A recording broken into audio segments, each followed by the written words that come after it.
واتقوا الله ويعلمكم الله.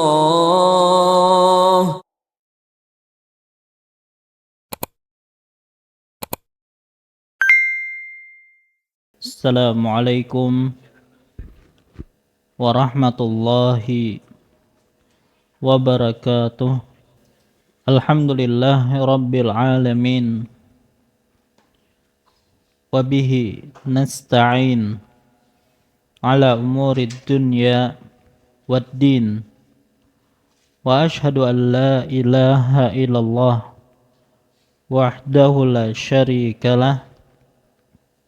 Wa ashhadu anna Muhammadan abduhu wa rasuluh. Allahumma salli wa sallim wa barik ala nabiyina wa rasulina Muhammadin wa ala alihi wa ashabihi wa man tabi'ahum bi ihsanin ila yaumiddin.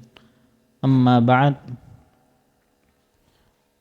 Fa ya ibadallah, kaum muslimin wal muslimat rahimani Allahu wa iyyakum.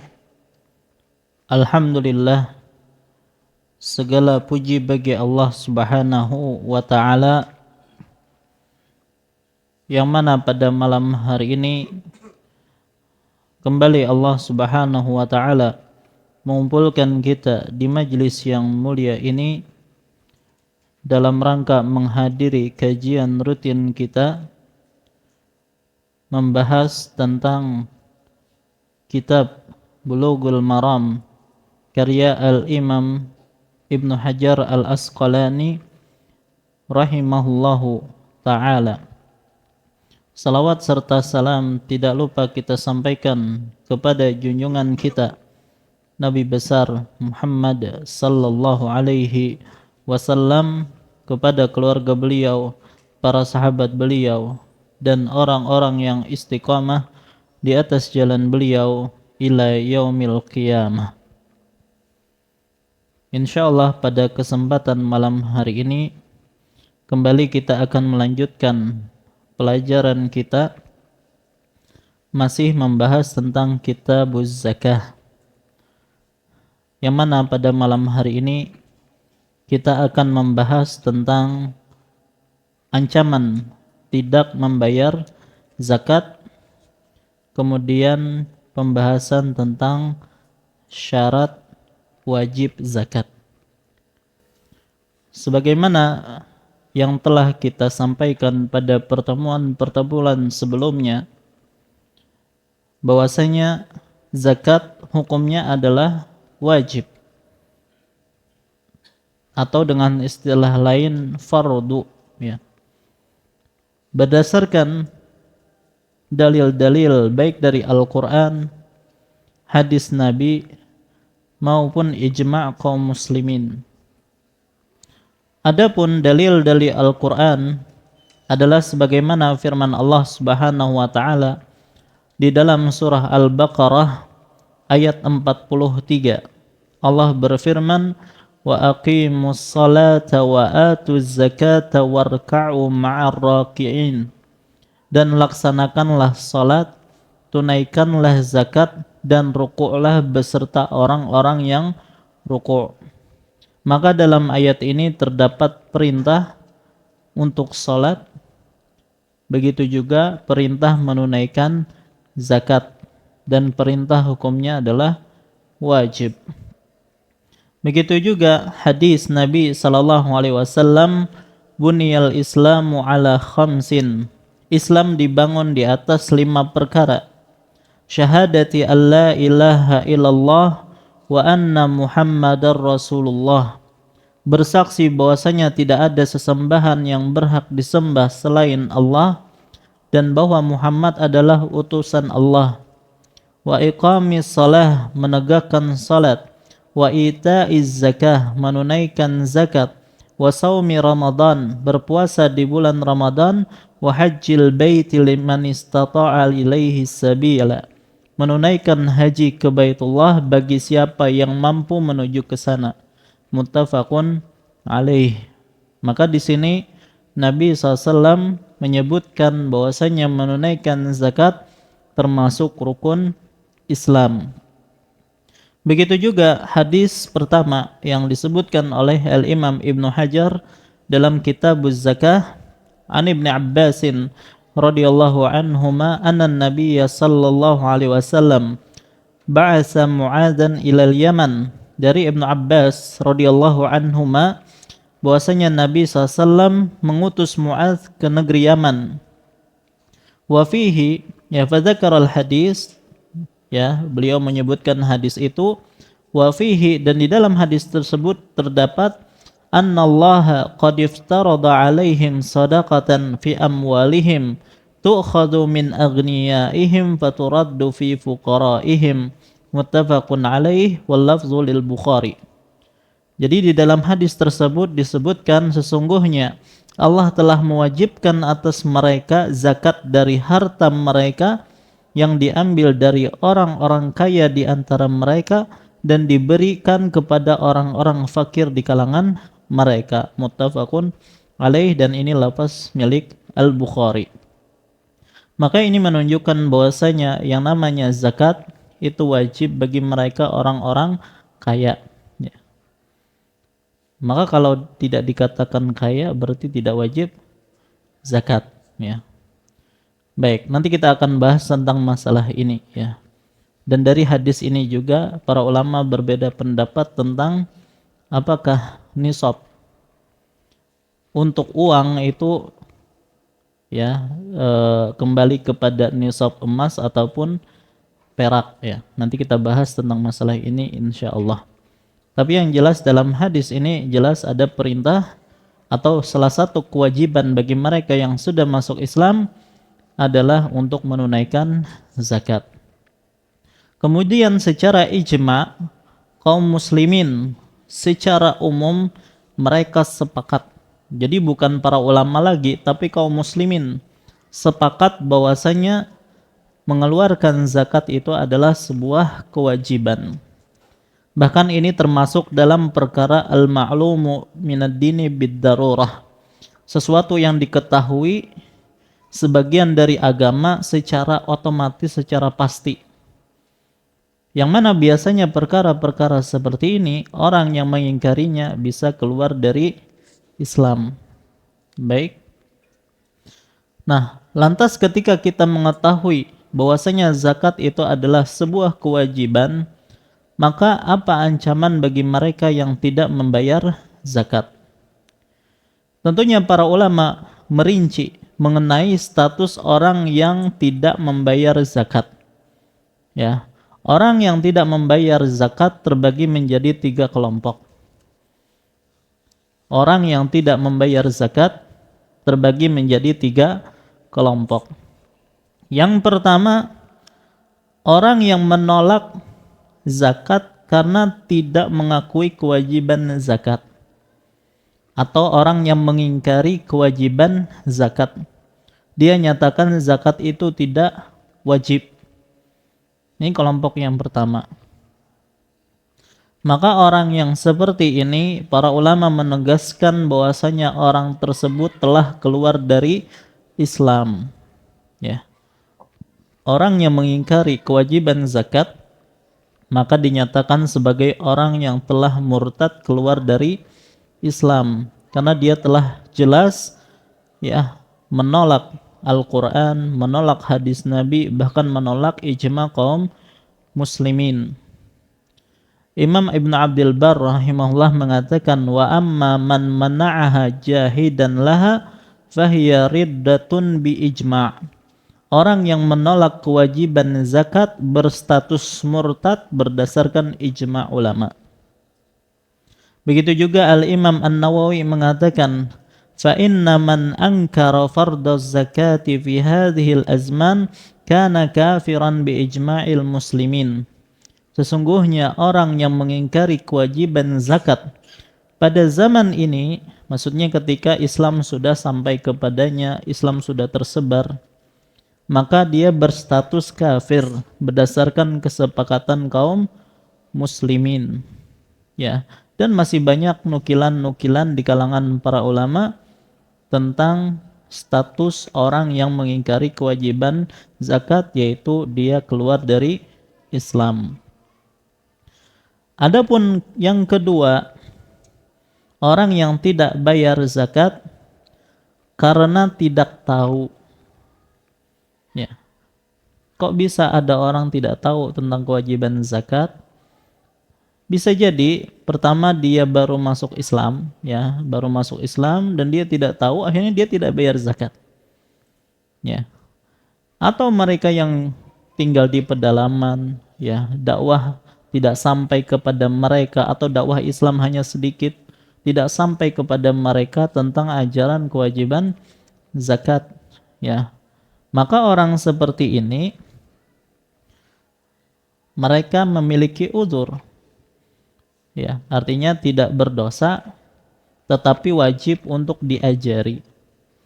Orang yang seperti ini wajib diajari.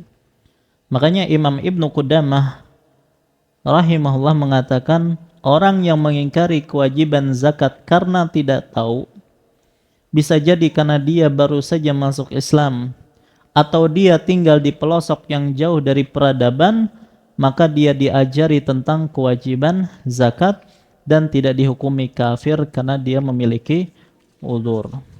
Baik, adapun orang yang tinggal di tengah-tengah kaum muslimin, sudah lama berislam, maka aneh kalau dia tidak mengetahui tentang kewajiban zakat. Baik. Jadi ini yang kedua, karena memang tidak tahu. Kemudian yang ketiga, orang yang tidak membayar zakat karena sayang dengan hartanya. Ya, karena sayang dengan harta, dia masih meyakini kewajiban zakat. Tapi karena dia sayang dengan hartanya, pelit dengan hartanya, maka dia tidak mengeluarkan zakat. Maka ulama berbeda pendapat tentang status orang ini. Sebagian ulama menyatakan dia juga keluar dari Islam. Tetapi menurut jumhur ulama, ya, jadi sebagian mengatakan keluar dari Islam, tapi jumhur ulama menyatakan orang tersebut tidak kafir. Dia tetap muslim, tapi dia melakukan dosa besar. Ya. Dan wallahu alam, pendapat jumhur inilah yang lebih kuat, bahwasanya orang yang tidak mengeluarkan zakat karena sayang harta, karena pelit dengan hartanya, dia masih muslim, tidak dikafirkan, tetapi dia melakukan dosa besar. Mana dalil jumhur? Yaitu sebuah hadis yang diriwayatkan oleh Abu Hurairah radhiyallahu anhu, bahwasanya Nabi sallallahu alaihi wasallam bersabda, barang siapa yang memiliki emas atau perak tetapi dia tidak membayar zakatnya, maka pada hari kiamat akan dibuatkan untuknya setrika api yang dinyalakan di dalam neraka. Lalu disetrikakan ke perut, dahi, dan punggungnya. Setiap kali setrika itu dingin, maka dia akan dipanaskan kembali, lalu disetrikakan pula padanya setiap hari. Yang mana pada waktu itu satu hari sama dengan 50.000 tahun di dunia. Hingga perkara di antara hamba selesai diputuskan, setelah itu barulah dia melihat jalannya, bisa jadi dia ke surga atau ke neraka. Hadis riwayat Muslim. Ya, jadi setelah dia disiksa, masih ada kesempatan apakah dia akan ke surga ataukah ke neraka. Kalau dinyatakan dia adalah orang kafir, orang yang keluar dari Islam, maka tidak mungkin dia ke surga. Maka ada kemungkinan dia ke surga, ini menunjukkan bahwasanya dia masih seorang muslim. Nah, jadi wallahu alam, pendapat yang lebih kuat, orang yang tidak mau bayar zakat tetap dianggap sebagai seorang muslim. Taib, hanya saja orang yang seperti ini tentunya akan mendapatkan ancaman, di antaranya tadi hartanya tersebut akan dijadikan setrika yang akan menyiksa menyiksa dia. Baik, kita akan sebutkan beberapa ancaman yang lain yang disebutkan baik di dalam Al-Quran maupun hadis Nabi SAW berkaitan ancaman mereka yang tidak membayar zakat. Pertama, ancaman yang disebutkan di dalam Al-Quran. Pertama, hartanya akan berubah menjadi ular yang akan melilit badannya. Ya, jadi yang pertama ancamannya adalah hartanya tersebut akan berubah menjadi ular yang akan melilit badannya. Hal ini berdasarkan surah Ali Imran ayat 180. Ali Imran 180. Allah Subhanahu wa taala berfirman, وَلَا يَحْسَبَنَّ الَّذِينَ يَبْخَلُونَ بِمَا آتَاهُمُ اللَّهُ مِنْ فَضْلِهِ هُوَ خَيْرًا لَهُمْ بَلْ هُوَ شَرٌّ لَهُمْ سَيُطَوَّقُونَ مَا بَخِلُوا بِهِ يَوْمَ الْقِيَامَةِ. Janganlah orang-orang yang bakhil dengan harta yang Allah berikan kepada mereka dari karunia-Nya menyangka bahwa kebakhilan itu baik bagi mereka. Sebenarnya kebakhilan itu adalah buruk bagi mereka. Harta yang mereka atau yang membuat mereka bakhil itu akan dikalungkan kelak di lehernya pada hari kiamat. Nanti akan dijelaskan makna ayat ini dalam hadis. Baik, ini adalah yang pertama. Jadi hartanya akan berubah menjadi ular yang akan melilit badannya. Ini dalam surah Ali Imran 180. Adapun yang kedua, disetrika di neraka. Ini dalam ayat juga, disetrika di neraka. Berdasarkan surah At-Taubah ayat 34 sampai 35. At-Taubah 34 sampai 35. Ini makna hadis yang sebelumnya tadi. Allah berfirman, وَالَّذِينَ يَكْنِزُونَ الذَّهَبَ وَالْفِضَّةَ وَلَا يُنْفِقُونَهَا فِي سَبِيلِ اللَّهِ فَبَشِّرْهُمْ بِعَذَابٍ أَلِيمٍ. Orang-orang yang menyimpan emas dan perak tetapi tidak menginfakannya di jalan Allah, maka beritahukanlah kepada mereka bahwa mereka akan menjadi siksa yang pedih. Yauma yuhma 'alaiha fi nari jahannam fatuqwa biha jibahuhum wa junubuhum wa zuhuruhum hadza ma kanaztum li anfusikum fadzuqu ma kuntum taknizun. Hari dipanaskan emas dan perak itu di dalam neraka jahanam, lalu dengannya dahi, lambung dan punggung mereka dibakar, maksudnya disetrika. Lalu dikatakan kepada mereka, inilah harta bendamu yang kamu simpan untuk dirimu sendiri, maka rasakanlah sekarang akibat dari apa yang kamu simpan itu. Maka dari sini kita mengetahui bahwasanya orang yang tidak mengeluarkan zakat hartanya, maka harta tersebut akan dijadikan oleh Allah sebagai media untuk menyiksanya pada hari kiamat. Pertama, dia akan dililit dengan harta tersebut. Yang kedua, dia akan disetrika dengan harta-harta tersebut. Ini dalam Al-Quran. Adapun dalam hadis Nabi SAW, yang pertama sama, hartanya menjadi ular yang akan melilitnya. Ular yang berbisa ya, yang melilitnya pada hari kiamat. Berarti ini syarah dari ayat yang pertama tadi kita sebutkan. Rasulullah SAW bersabda, barang siapa yang diberi harta oleh Allah tetapi dia tidak mengeluarkan zakatnya, niscaya pada hari kiamat harta itu akan diwujudkan menjadi seekor ular berkepala putih dan memiliki 2 tanda hitam di atas matanya. Lalu ular itu akan melilit orang tersebut pada hari kiamat. Kemudian ular itu menggigitnya dengan kedua rahangnya seraya berkata, akulah hartamu, akulah simpananmu. kemudian beliau membaca firman Allah, yaitu surah Ali Imran 180 tadi, wala yahsabanna alladhina yabkhaluna bima atahumullahu min fadlih huwa khairal lahum bal huwa syarrul lahum sayutawwaquna ma bakhilu bihi yaumal qiyamah. Janganlah orang-orang yang bakhil dengan harta yang Allah berikan kepada mereka dari karunia-Nya menyangka bahwa kebakhilan itu baik bagi mereka. Sebenarnya kebakhilan itu adalah buruk bagi mereka. Harta yang membuat mereka bakhil itu akan dikalungkan kelak di lehernya pada hari kiamat. Hadis riwayat Al-Bukhari. Adapun yang kedua, ini tafsir dari ayat yang kedua kita sebutkan tadi, hartanya akan dijadikan setrika, ya.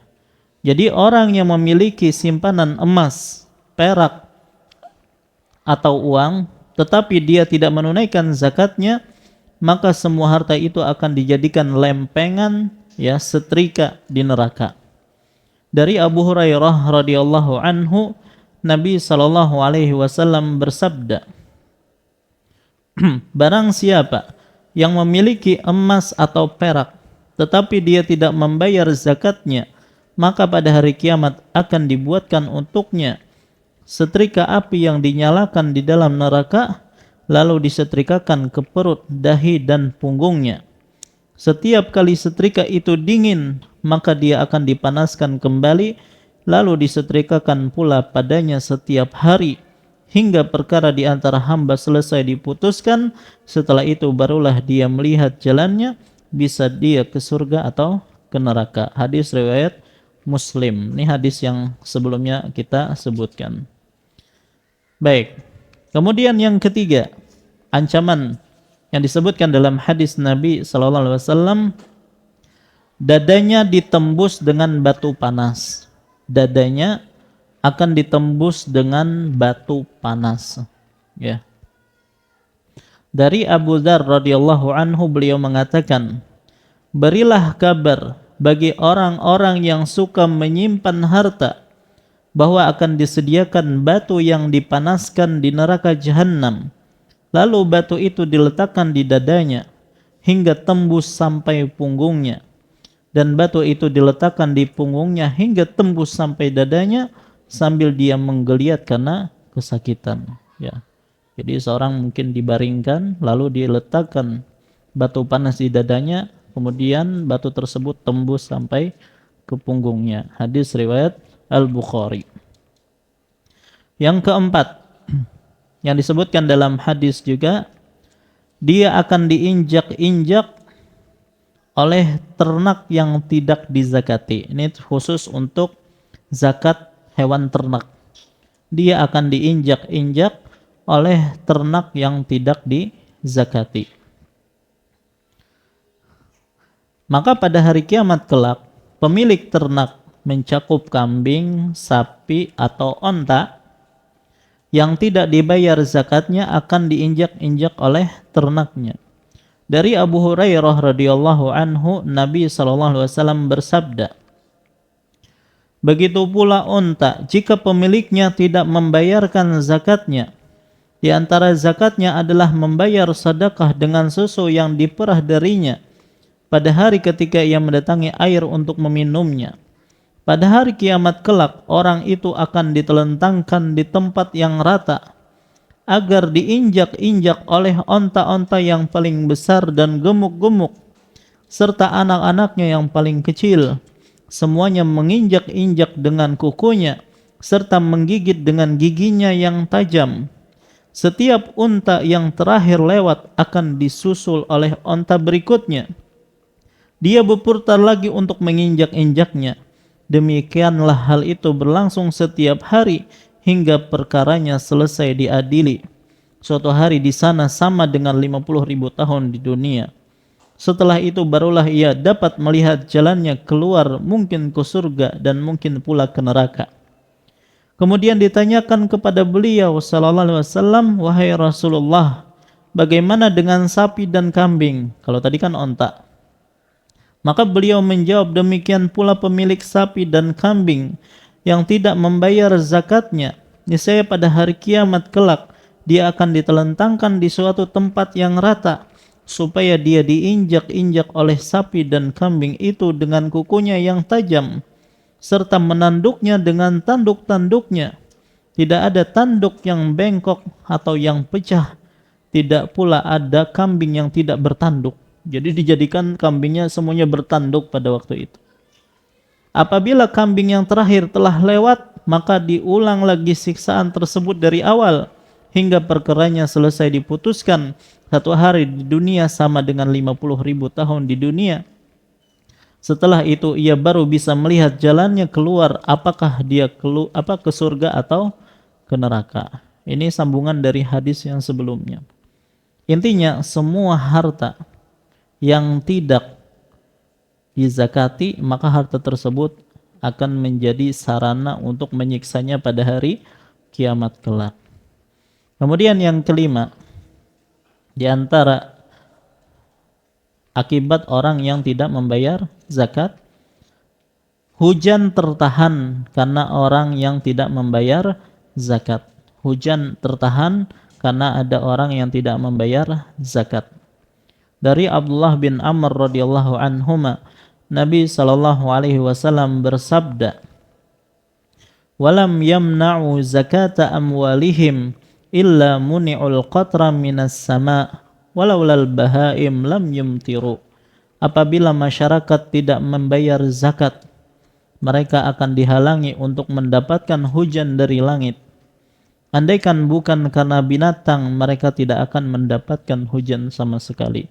Hadis riwayat Ibnu Majah dan disahihkan oleh Syalbani.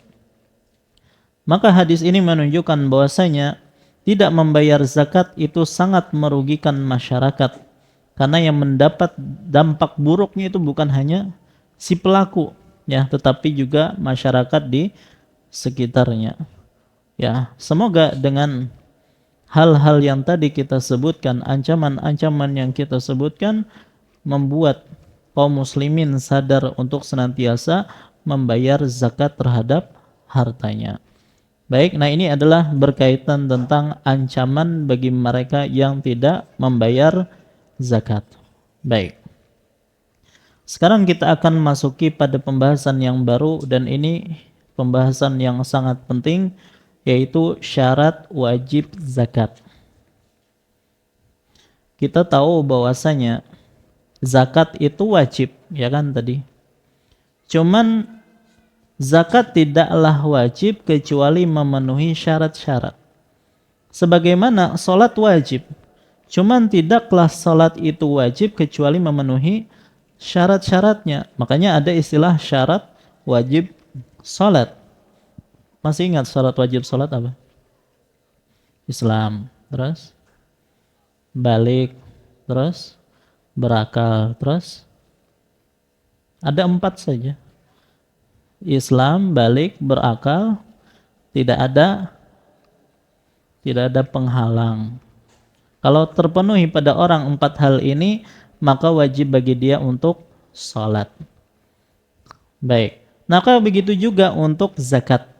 Ada syarat-syarat yang harus terpenuhi, ya, yang mana ketika syarat tersebut terpenuhi maka baru wajib zakat. Yang pertama, Islam, ya. Syarat wajib zakat pertama adalah Islam. Maka zakat tidak wajib pada harta orang kafir. Jadi kalau ada orang kafir yang sangat kaya, yang tinggal di negeri kaum muslimin, maka tidak diambil zakat dari hartanya. Ya, artinya zakat tidak diwajib bagi dia. Tapi diambil sesuatu yang lain yang nanti diistilahkan dengan istilah jizyah. Bisa diartikan upeti, diartikan pajak. Ya, ini pembahasan nanti, ya. Tapi yang jelas tidak diambil zakat dari harta dia. Ya. Kenapa zakat tidak diambil dari orang kafir? Karena zakat adalah ibadah. Dan ibadah itu tidak sah dari orang kafir. Dan maksud tidak wajib di sini, ketika mereka masuk Islam, maka mereka tidak wajib untuk membayar zakat harta mereka ketika mereka kafir. Ya, mungkin dia kaya waktu kafir 5 tahun. Ketika dia masuk Islam, apakah wajib dia tunaikan zakat 5 tahun tersebut? Jawabannya tidak. Ini maksud orang kafir tidak wajib zakat. Dan kekafiran, ya, itu merupakan penghalang diterimanya segala macam sedekah, segala macam infak yang baik walaupun niatnya baik. Baik, Allah Subhanahu wa taala berfirman dalam surah At-Taubah ayat 54. Wa ma mana'ahum an tuqbala minhum nafaqatuhum illa annahum kafaru billahi wa birasulih. Dan tidak ada yang menghalangi infak mereka untuk diterima darinya melainkan karena mereka kafir atau ingkar kepada Allah dan Rasulnya. Ya. Jadi infak sebanyak apapun yang dikeluarkan oleh orang kafir maka tidak akan diterima. Ya, karena syarat untuk diterimanya amal mereka tidak ada, yaitu keislaman. Baik. Dan secara umum ibadah apapun yang dilakukan oleh orang kafir tidak diterima. Makanya ada seseorang yang bernama Ibnu Jada'an, yang mana Aisyah radhiyallahu anha pernah bertanya tentang Ibnu Jada'an ini kepada Rasulullah. Kata beliau, Inna Ibnu Jada'an fil jahiliyah kana yaqrid dhaif. Ya Rasulullah, sesungguhnya Ibnu Jada'an di masa jahiliyah dia selalu memuliakan tamu. Wa yuhsinu jiwar, berbuat baik kepada tetangga. Wa yasilur rahim, dan menyambung tali silaturahim. Dalam riwayat yang lain ada tambahan wa yut'imul miskin, memberi makan orang miskin. Fahal yanfa'uhu dzalik? Apakah hal itu bermanfaat baginya di akhirat? Maka kata Nabi SAW, tidak ada manfaatnya. Innahu lam yaqul yawman qat Allahumma ighfirli khati'ati yawmaddin. Dia tidak pernah sekalipun mengatakan, ya Allah, ampunilah kesalahan-kesalahanku pada hari pembalasan. Artinya dia bukan orang muslim. Padahal dia orang dermawan luar biasa. Ya, tapi tidak ada manfaatnya. Kemudian kisah yang lain, kisah Amr bin Luhai al-Khuzai. Pernah mendengar nama ini? Siapa Amr bin Luhai al-Khuzai? Ya, orang yang membawa pertama kali kesyirikan di Jazirah Arab. Ini namanya Amr bin Luhai al-Khuzai. Ya, jadi terjadi pertama kali kesyirikan di Jazirah Arab itu disebabkan orang ini. Ya. Jadi disebutkan orang ini adalah orang yang sangat dermawan. Dan dia adalah orang yang disegani ya oleh kaumnya dan termasuk pemimpin dari kabilah Khuza'ah. Nah, disebutkan oleh para ulama bagaimana kedermawanan orang ini. Disebutkan dia adalah orang yang pertama kali memberi makanan dan minuman kepada jamaah haji dengan gratis. Ya. Disebutkan rubbama dzabaha ayyamal hajij asyrata alafi badanah. Ya. Terkadang Amr bin Luhai ini kalau musim haji dia menyembelih 10.000 ekor unta untuk jamaah haji. Bayangkan Pak, satu unta berapa harganya tuh? Kali 10.000.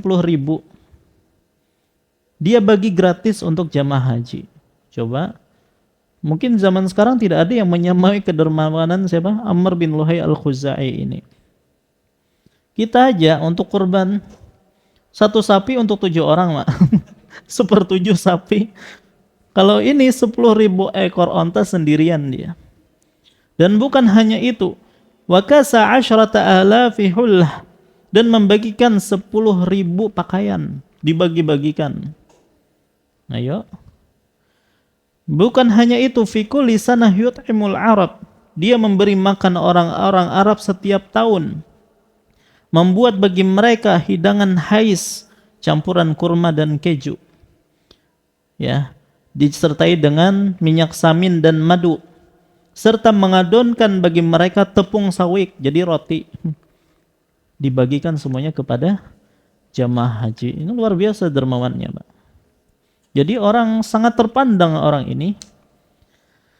Hanya saja orang inilah yang yang pertama kali membuat bencana di negeri Arab. Ini bahayanya orang dermawan tapi sesat. Ya. Orang dermawan sesat itu bahaya, Pak. Ya, karena orang cinta dengan dia, kesesatan apapun akan diterima dari orang tersebut. Jadi di Mekah memang telah terjadi kemaksiatan. Kita tahu bahwasanya orang pertama kali ke Mekah adalah Hajar dengan Ismail, kemudian datang kabilah Jurhum. Baik, setelah meninggal Hajar, meninggal Ismail, yang menguasai Mekah adalah kabilah Jurhum. Kemudian kabilah Jurhum diserang oleh kabilah Khuza'ah, yang mana salah satu pemimpin Khuza'ah itu Amr bin Luhai al-Khuzai. Jadi suatu hari dia pernah bersafar ke negeri Syam, Amr bin Luhai al-Khuzai ini, dan melihat orang-orang Syam, mereka asik atau mereka beribadah dengan menyembah berhala. Ya, banyak berhala di situ, dan mungkin ada berhala yang spesial. Ya, berhala ini khusus untuk mengabulkan ini mungkin ya. Dan seterusnya seperti itu. Maka dia pun kagum dengan hal tersebut. Akhirnya dia ingin agar orang-orang Mekah melakukan hal sama yang dilakukan oleh orang-orang di negeri Syam. Akhirnya dia pulang ke Mekah membawa oleh-oleh berupa patung, namanya patung Hubal. Akhirnya dia pun menyuruh orang-orang untuk menyembah patung tersebut. Maka mulai pada saat itulah booming di negeri Mekah penyembahan terhadap patung. Jadi muncullah patung-patung yang lain. Sampai ketika Nabi SAW melakukan Fathu Makkah, di sekitaran Ka'bah ada sekitar 360 berhala. Ya, banyak banget berarti lah. Baik. Maka kedermawanan yang dilakukan oleh Amr bin Luhai al-Khuzai itu tidak bermanfaat sama sekali. Kata Nabi SAW, "Walaqad ra'aitu jahannam yahtimu ba'daha ba'da." Aku diperlihatkan oleh Allah neraka jahannam yang apinya menghatam satu sama lain. Aku melihat dalam neraka jahannam ada Amr bin Luhai, dan dia adalah orang yang pertama kali mengkeramatkan onta-onta. Jadi kesyirikannya bukan hanya masalah patung tadi, dia juga mengkeramatkan onta-onta. Dalam riwayat yang lain Nabi SAW mengatakan, "Ra'aitu Amr bin Luhai al-Khuzai yajurru qasbahu finnar." Aku melihat Amr bin Luhai al-Khuzai menggeret ususnya di dalam neraka jahanam. Berarti tidak bermanfaat sama sekali ya kedermawanan dia selama ini. Nah, ketika Nabi SAW cerita tentang Amr bin Luhai al-Khuzai, yang mana dia menggeret ususnya di neraka jahanam, ada seorang sahabat namanya Ma'bad bin Akhsam, yang wajahnya itu sangat mirip dengan Amr bin Luhai al-Khuzai. Pian bayangkan ginilah, kalau misalnya ada orang bercerita tentang Fir'aun, ternyata wajahnya mirip dengan Fir'aun. Kira-kira gimana? Jadi dia bertanya, dan Nabi SAW berkata, aku melihat di dalamnya Luhai bin Amr menggeret ususnya di dalam neraka, dan wajahnya mirip dengan Ma'bad bin Akhsam. Orangnya ada di situ. Maka Ma'bad ini agak gimana gitu. Dia pun bertanya kepada Nabi, "Ya Rasulullah, ayukhsha alayya min syabahihi wa huwa walidi?" Karena kebetulan orang ini memang keturunan dari Khuza'ah. Ya, dari keturunannya Amr bin Luhai. Jadi kata Ma'bad, "Ya Rasulullah, apakah dikhawatirkan juga orang yang mirip dengan dia akan ngikutin seperti dia? Dan dia adalah nenek moyangku." Ya, maka Nabi SAW berkata, "La anta mu'min wa huwa kafir." Tidak, engkau adalah orang yang beriman sementara dia adalah orang kafir. Tenang aja.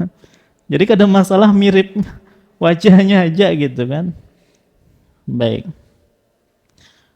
Dan dalam hadis ini disebutkan wa kana Luhay awwalu man hamal al-Arab ala ibadatil asnam. Dan dia adalah orang yang pertama kali mengumpulkan orang-orang Arab untuk menyembah berhala. Intinya, kedermawanan orang kafir itu tidak bermanfaat bagi dia. Dan seluruh ibadah, sebagaimana kita katakan tadi, secara umum tidak akan diterima dari seorang kafir, termasuk zakat. Maka dalam hal ini kita patut bersyukur kepada Allah Subhanahu wa taala ketika Allah menjadikan kita sebagai seorang mukmin. Yang mana infak kita walaupun kecil, mungkin 1000 perak, ya, kita infakkan di jalan Allah Subhanahu wa taala, maka itu bernilai pahala di sisi Allah Subhanahu wa taala. Berbeda dengan orang kafir, sebesar apapun infak mereka, triliunan misalnya mereka berinfak, maka itu tidak ada nilainya di sisi Allah Subhanahu wa taala. Ya. Kemudian juga kita katakan tadi kan syarat wajib zakat adalah Islam. Walaupun mereka orang-orang kafir tidak wajib zakat, akan tetapi disebutkan oleh para ulama mereka tetap akan dihisab karena tidak menunaikan zakat tersebut. Karena mereka dituntut untuk masuk Islam kan. Ketika mereka masuk Islam wajib sholat, wajib zakat. Ya. Tapi kalau mereka tidak masuk Islam, maka mereka diazab karena kekafiran mereka dan tidak melaksanakan sholat serta tidak menunaikan zakat. Makanya Allah berfirman dalam surah Al-Mudassir. Al-Mudassir ayat 40 sampai 44. Yang mana orang-orang penduduk surga fi jannati yatasaalun, mereka saling bertanya-tanya anil mujrimin, tentang keadaan orang-orang yang berdosa. Ma salakakum fi saqar, apa yang menyebabkan kalian masuk ke dalam neraka Saqar? Qalu lam naku minal musallin, mereka menjawab, kami dahulu tidak termasuk orang-orang yang melaksanakan sholat. Berarti tidak melaksanakan sholat bagi orang kafir itu diazab. Ya, walam naku nut'imul miskin, dan juga kami tidak memberi makan orang miskin. Dan di antara bentuk tidak memberi makan orang miskin berarti tidak menunaikan zakat. Maka berdasarkan ayat di atas, berarti orang-orang kafir tetap disiksa ketika mereka tidak sholat dan tidak menunaikan zakat. Baik, maka kesimpulan dari syarat yang pertama, syarat wajib zakat adalah Islam tadi ya. Kemudian tidak ada kewajiban zakat terhadap harta orang kafir. Ya, maksudnya apa? Ketika ia masuk Islam, ia tidak wajib mengeluarkan zakat hartanya selama dia kafir. Itu maksud disyaratkan Islam di sini. Atau tidak wajib zakat bagi orang kafir, maksudnya ketika dia masuk Islam, dia tidak wajib mengqadha atau membayar zakat-zakat ketika dia masih kafir. Kemudian juga kalaupun orang kafir berzakat, maka zakatnya tidak akan diterima, karena yang namanya zakat adalah ibadah, dan ibadah tidak diterima, tidak sah dari orang kafir. Cuman tadi kita sebutkan orang kafir dituntut untuk masuk Islam agar zakatnya sah. Kalau tidak mau masuk Islam, maka ia tetap akan diazab karena tidak mau masuk Islam dan juga tidak menunaikan zakat. Baik, nah jadi ini adalah syarat yang pertama dari kewajiban zakat, yaitu Islam. Ini satu syarat aja panjang banget pembahasannya. Baik, yang kedua, merdeka. Syarat wajib zakat yang kedua adalah merdeka. Maka tidak wajib zakat atas hartanya hamba sahaya atau budak. Dan hal ini berdasarkan kesepakatan para ulama. Kenapa? Karena hamba sahaya, budak itu tidak punya harta, Pak. Hamba sahaya itu tidak memiliki harta. Wong dia sendiri adalah harta. Ya. Budak itu harta yang bisa dijual belikan, ya. Dan semua harta yang ada di tangannya itu adalah milik siapa? Milik tuannya, milik sayyidnya. Makanya Nabi SAW mengatakan, "Wa man ibta'a 'abdan wa lahu mal, famaluhu lilladzi ba'ahu illa an yashtarital mubta'." Barang siapa yang membeli seorang budak yang memiliki harta, maka hartanya tersebut hukum asalnya milik sayyidnya, milik yang orang yang menjualnya. Kecuali jika si pembeli mensyaratkan bahwa harta tersebut termasuk dalam pembelian. Berarti harta yang dimiliki oleh budak adalah milik sayyidnya, milik tuannya. Hadis riwayat Al-Bukhari. Makanya kalau kita membahas tentang warisan, di antara salah satu penghalang warisan itu apa? Perbudakan. Yang mana kalau misalnya ada seorang ayah, dia merdeka, anaknya seorang budak, ayahnya meninggal, apakah budak ini mendapatkan warisan? Jawabannya tidak. Kenapa? Kalau kita berikan warisan kepada anak ini, otomatis harta ini menjadi siapa? Milik tuannya. Seolah-olah yang menjadi ahli waris siapa? Tuannya. Sementara tuannya nggak ada hubungannya dengan ayah si budak ini. Ya, makanya itulah diantara sebab kenapa perbudakan salah satu penghalang dari warisan. Baik, nah ini adalah syarat yang kedua dari syarat wajibnya zakat. Adapun syarat-syarat berikutnya insyaallah kita lanjutkan setelah salat. Wallahu ta'ala alam wa sallallahu ala nabiyina Muhammad wa ala alihi washabihi wasallam. Assalamualaikum warahmatullahi wabarakatuh. Assalamualaikum warahmatullahi wabarakatuh.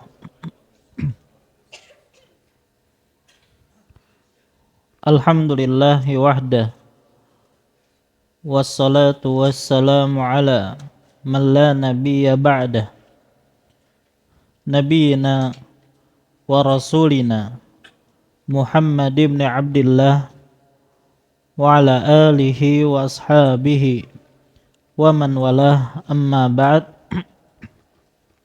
Fa insyaallah kita lanjutkan kembali pembahasan kita, masih membahas tentang syarat wajib zakat. Maka tadi telah kita sebutkan dua syarat untuk zakat. Yang pertama adalah Islam dan yang kedua adalah merdeka. Yang ketiga di antara syarat wajib zakat, memiliki harta yang mencapai nisab. Memiliki harta yang mencapai nisab. Adapun nisab yaitu kadar harta paling sedikit. Kadar harta paling sedikit yang apabila dimiliki oleh seseorang, kadar harta paling sedikit yang apabila dimiliki oleh seseorang menyebabkan ia wajib mengeluarkan zakat. Menyebabkan ia wajib mengeluarkan zakat. Itu disebut dengan nisab. Kadar harta paling sedikit yang apabila dimiliki oleh seseorang menyebabkan ia wajib mengeluarkan zakat. Artinya kalau tidak sampai nisab, tidak wajib zakat. Kalau lebih dari nisab, ya lebih wajib lagi gitu ya. Hal ini berdasarkan kesepakatan para ulama dan akan datang insyaallah penjelasan rinci tentang nisab-nisab harta zakat. Dan perlu dicatat di sini, tidak semua harta zakat disyaratkan nisab. Ada harta zakat yang tidak perlu nisab wajib zakat. Ya. Nah, apakah itu nanti penjelasannya insya Allah. Syarat keempat, kepemilikan sempurna. Kepemilikan sempurna. Apa maksud kepemilikan sempurna? Kepemilikan sempurna setidaknya ada 3 hal maksudnya. Ya, maksud dari kepemilikan sempurna ada 3. Pertama, kekuasaan penuh. Tulis saja dulu, kekuasaan penuh.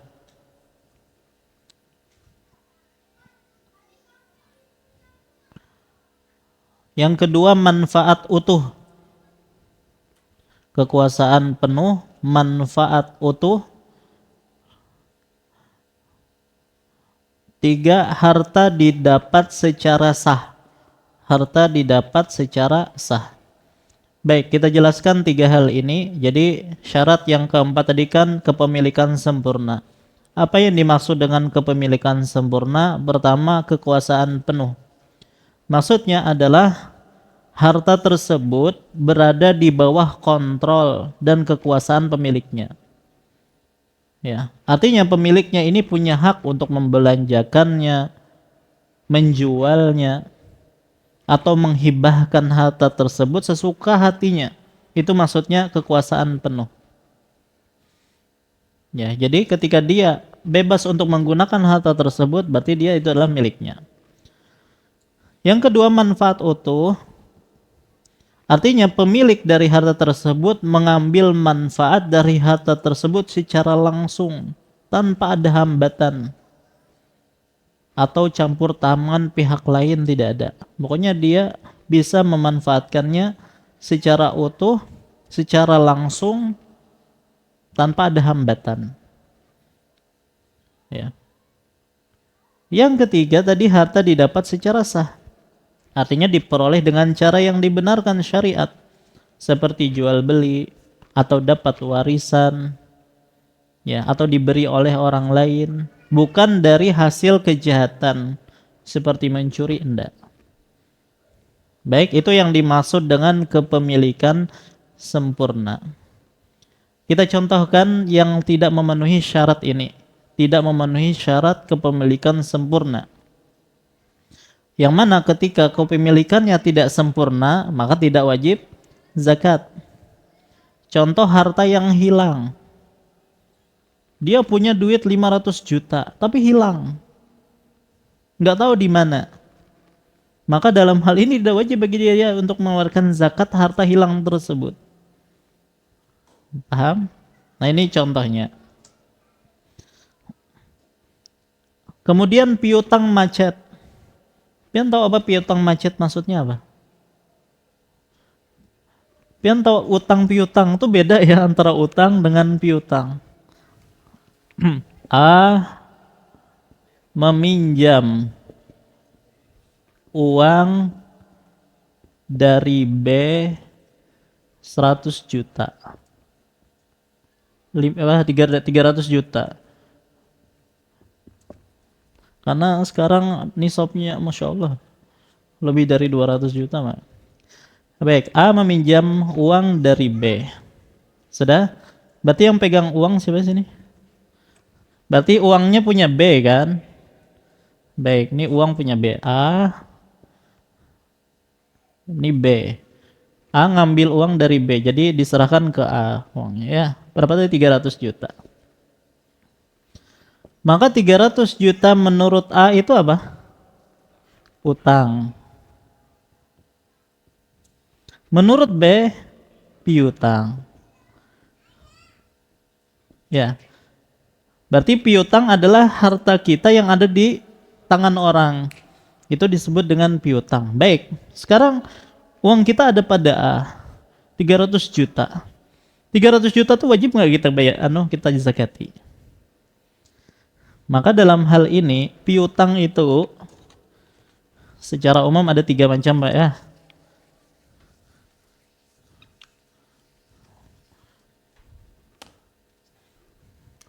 Piutang ada 3. piutang lancar,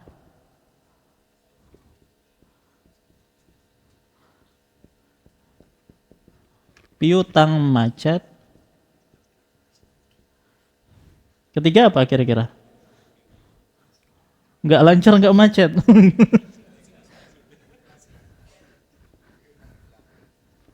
Piutang tertunda. Baik. Piutang lancar, kita minjamin orang uang, tapi kita kapan saja nagih bisa dia kasih. Ya.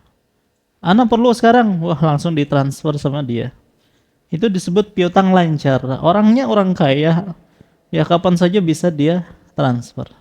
Termasuk juga uang tabungan kita di bank, itu sebenarnya kita ngutangin bank kan. Tapi kapan saja kita, maka itu masuk piutang lancar, maka ini wajib zakat.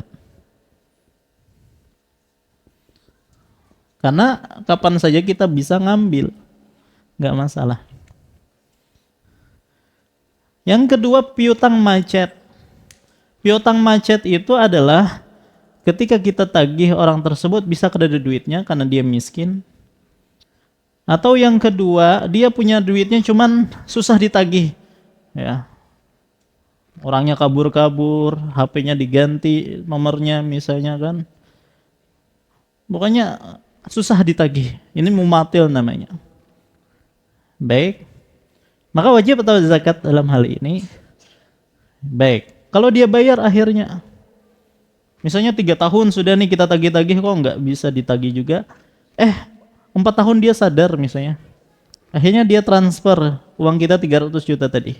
Sekarang 300 juta ini kan 4 tahun tadi sempat. Apakah kita keluarkan zakatnya 4 tahun? Nah, maka para ulama berbeda pendapat tentang piutang macet seperti ini. Ada yang mengatakan tidak wajib zakat sama sekali.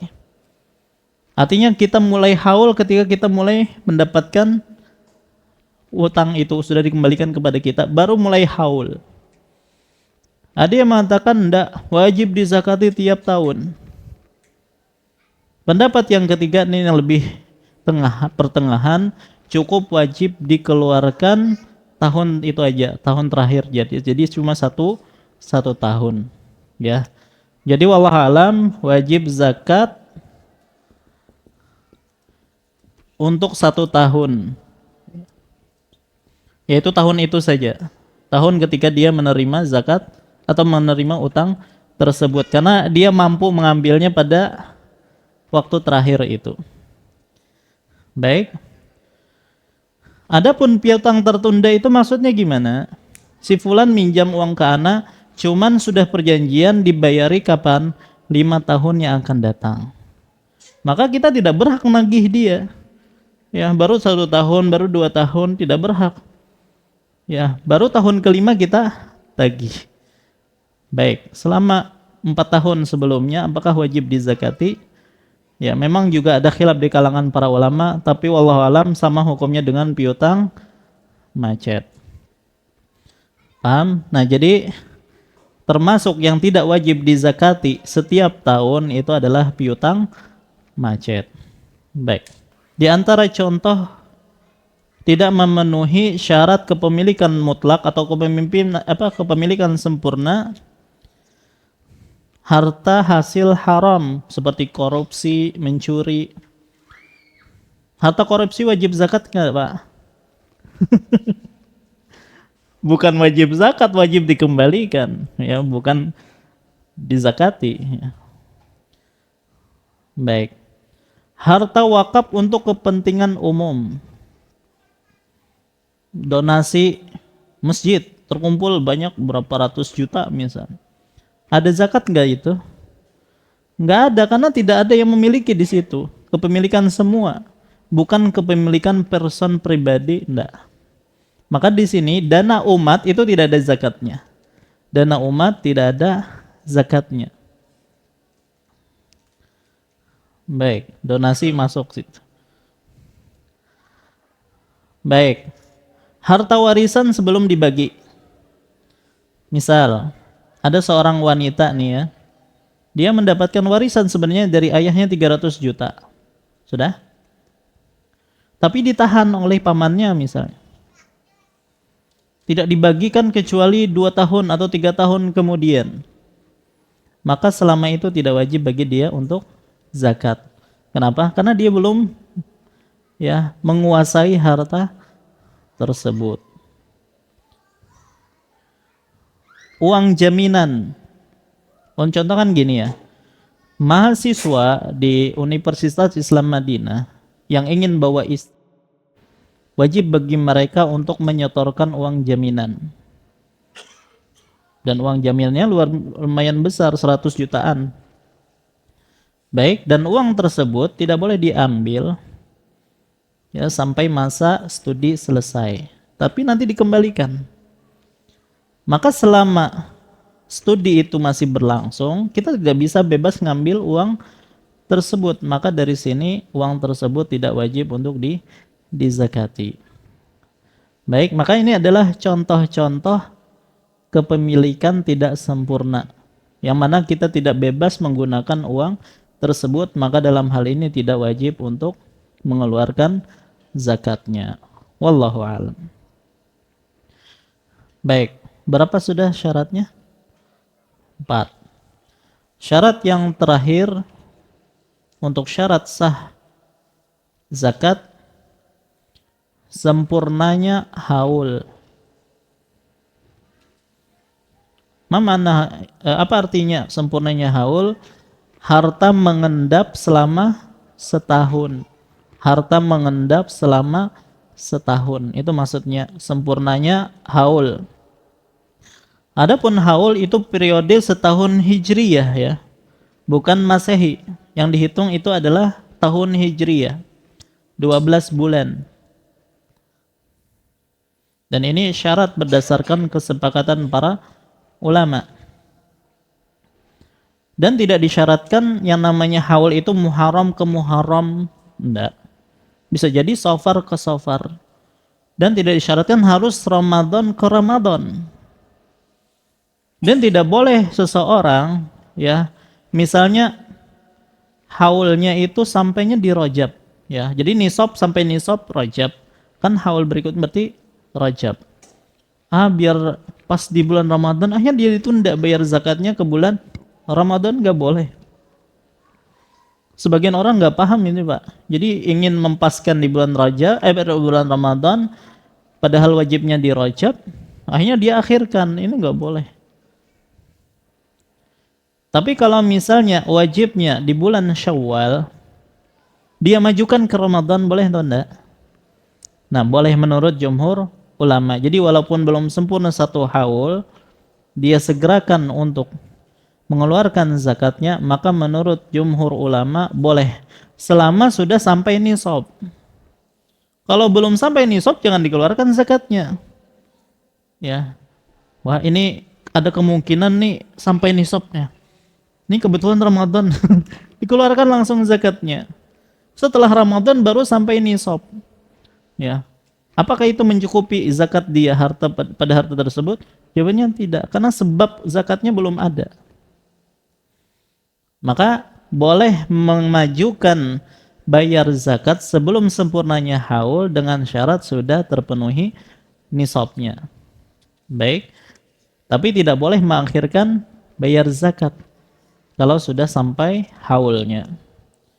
Baik, Nabi SAW bersabda, la zakata fi malin hatta yahula alaihi haul. Tidak ada zakat pada harta hingga harta itu telah mencapai waktu 1 tahun, yaitu haul. Baik. Ada beberapa permasalahan yang ingin kita sebutkan di sini. Harta mustafad. Harta yang baru muncul di tengah haul. Harta baru yang muncul di tengah haul. Kita sudah punya harta 300 juta. Baik, dari Muharram ke Muharram. Baru berlangsung 6 bulan, ternyata ada uang tambahan. Baik, uang tambahan ini kita masukkan ke haul yang tadi atau ke haul yang baru. Paham permasalahannya? Jadi ada tambahan harta di tengah-tengah haul. Ini disebut dengan harta mustafad, harta tambahan. Maka dalam hal ini para ulama menjelaskan ada 3 keadaan. Tafad,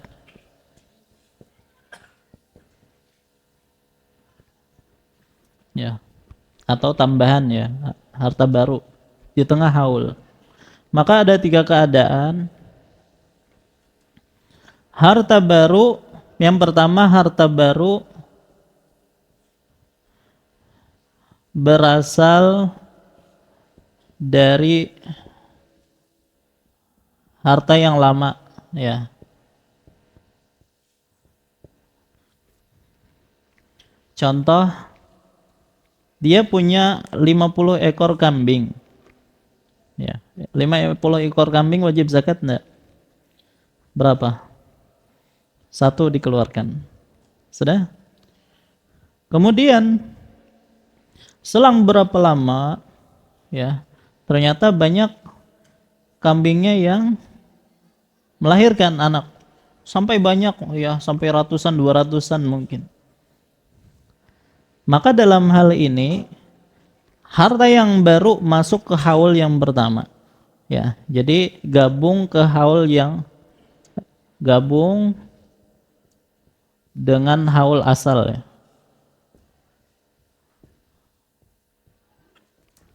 Contoh yang lain. Jadi ini masalah ternak, ya. Duit. Awalnya kita punya uang 200 juta. Sudah? Atau barang dagangan, ya, yang jumlahnya totalnya 200 juta. Kemudian selang beberapa waktu, beberapa bulan, hartanya berkembang jadi banyak untungnya. Menjadi 300, 400 juta. Maka itu semuanya ngikut haul yang asal. Jadi dijadikan satu. Walaupun untung yang muncul ini mungkin tidak sampai setahun, tapi diikutkan dengan haul yang pertama. Nah, itu kalau harta baru berasal dari harta yang lama. Sudah? Yang kedua,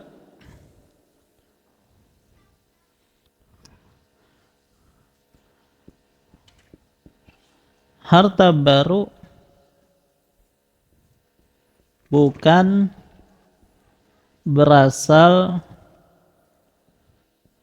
dari harta yang lama dan berbeda jenisnya.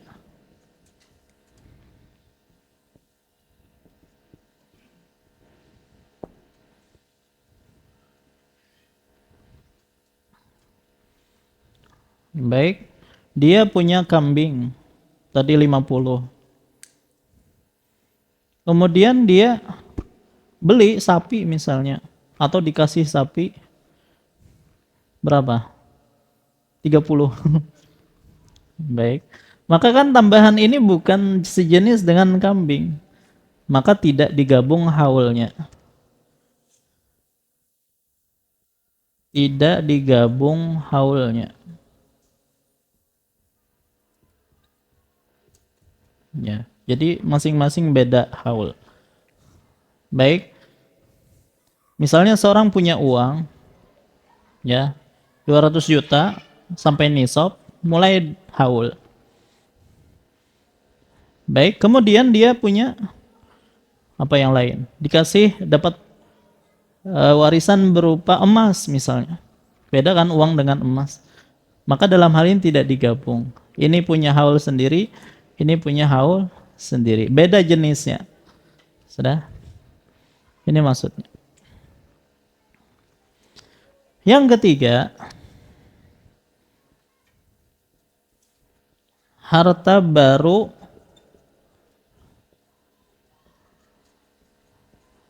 bukan berasal dari harta yang lama,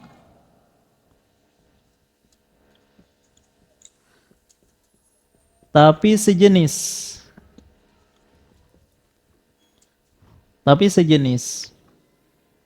Kita punya tabungan 200 juta. Sudah? Mulai dari Muharram gitu ya. Di tengah haul kita dapat warisan, uang juga ya. Jadi yang pertama uang, yang kedua juga uang, tapi asalnya berbeda. Apakah digabung haulnya dengan pertama dengan yang kedua? Jawabannya tidak. Tidak digabung. Ini punya haul sendiri, ini punya haul sendiri. Tidak digabung. Baik, tapi boleh nggak kalau seorang ingin gabung daripada capek ya 2 kali zakat gitu, udah gabung semua hartanya jadikan satu haul. Jadi haul yang pertama semuanya. Boleh enggak? Boleh, karena tadi kan kita katakan boleh mendahulukan pembayaran zakat walaupun sebelum sempurna haulnya. Baik, kali aja misalnya ada orang tiap bulan itu dia Masya Allah gajinya tuh 200 juta. Ya. Januari dia dapat 200 gitu kan. Februari 300. Setiap tahun, itu setiap bulan dia dapat harta yang sampai nisab terus. Berarti otomatis dia setiap bulan itu ada haul yang dihitung terus tuh. Wah ini repot bagi anak katanya. Sudah dia jadikan satu haul dan ini diperbolehkan. Ya, dan tujuan bolehnya menggabung haul ini tujuannya adalah untuk memudahkan ya untuk penyaluran zakatnya ya, daripada dia capek ngitung setiap harta satu haul. Nah, ini berkaitan tentang masalah syarat yang kelima, yaitu sempurnanya haul. Baik. Nah, sebagai penutup, tadi kan ada 5 syarat wajib zakat, apa saja tadi? Islam, merdeka, sampai nisab, pemilikan sempurna, sampainya haul. Tidak disebutkan di sini harus balik atau berakal. Berarti bisa disimpulkan bahwasanya kalau ada anak kecil atau orang gila punya harta yang mana harta tersebut mencapai nisab, maka wajib dikeluarkan zakatnya. Ya. Jadi harta anak kecil ataupun orang gila itu wajib dikeluarkan zakatnya. Tentunya dikeluarkan oleh walinya. Baik, nah inilah pembahasan kita berkaitan tentang syarat wajib zakat. Berkaitan tentang masalah ini nanti ada rinciannya Pak lah. Ini cuma kita ingin pengembangan berkaitan tentang masalah syarat syarat wajib zakat. Nanti kita ada membahas tentang khusus tentang nisab. Ada khusus tentang haul. Tentang masalah zakat utang piutang itu juga akan kita bahas lagi secara rinci insyaallah. Ya, ini cuma gambaran umum saja ya. Baik, inilah pembahasan kita malam hari ini. Ya, salah khilaf mohon maaf. Insyaallah kita lanjutkan pada pertemuan yang akan datang. Wallahu ta'ala alam wa sallallahu ala nabiyina Muhammad wa ala alihi wasallam. Subhanakallahumma bihamdika asyhadu an la ilaha illa anta astaghfiruka wa atubu ilaik. Wassalamualaikum warahmatullahi wabarakatuh.